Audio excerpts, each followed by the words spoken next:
Cha Chúa của đời con luôn yêu thương con mỗi phút giây,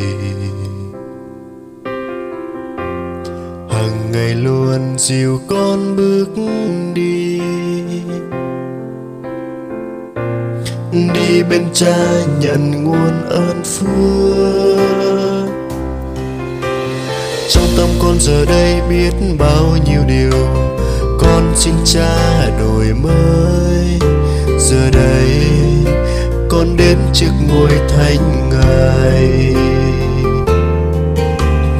con xin dâng lên Cha khúc ca vui mừng, hát cho Ngài mãi thôi. Và giờ đây con nguyện trọn đời con vâng theo ý Cha, trọn cuộc đời con luôn chỉ theo Ngài thôi.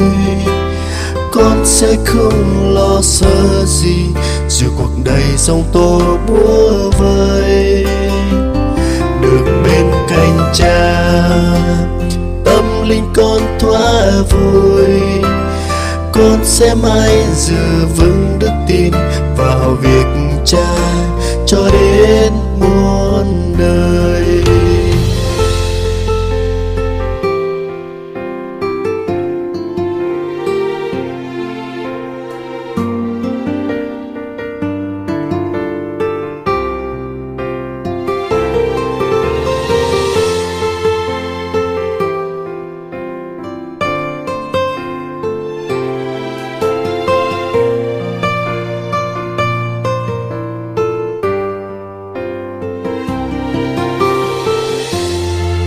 Ơn Cha Chúa của đời con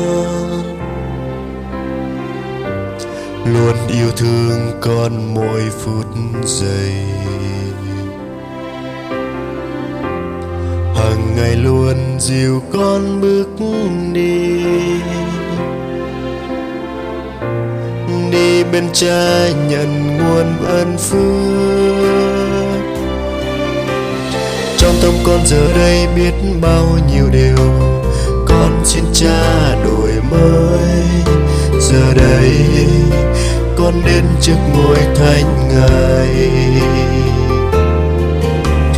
con xin dâng lên Cha khúc ca vui mừng, hát cho Ngài mãi thôi.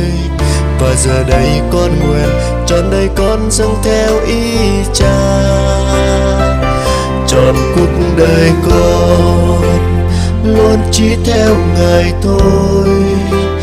Con sẽ không lo sợ gì dù cuộc đời sóng tố bủa vây.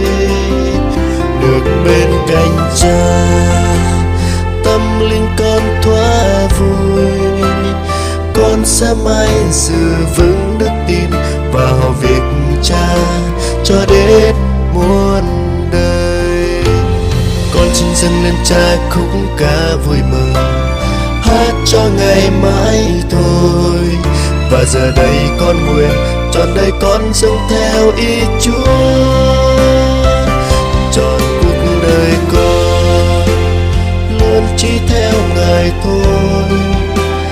Con sẽ không lo sợ gì dù cuộc đời sóng tố bủa vây. Được bên cạnh Cha tâm linh con thỏa vui, con sẽ mãi giữ vững đức tin vào việc Cha